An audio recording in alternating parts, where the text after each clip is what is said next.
In this video, I'll be showing you how you can turn your blurry pictures into HD using this AI app, which is called UCAT. I'm going to show you guys how to do that. So you need to download the app.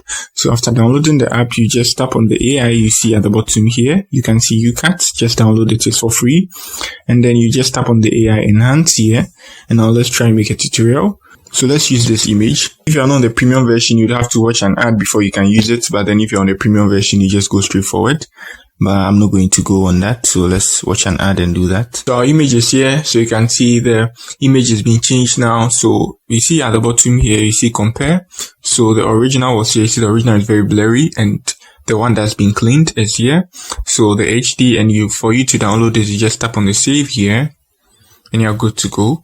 Yeah. And then you just save it. So that's it on how you turn your blurry photos into HD using the UCAT app. If you are new here, give me a like and subscribe to my channel. I have a lot of tutorials on UCAT. You can check them out on my channel. That's it for the video. Peace.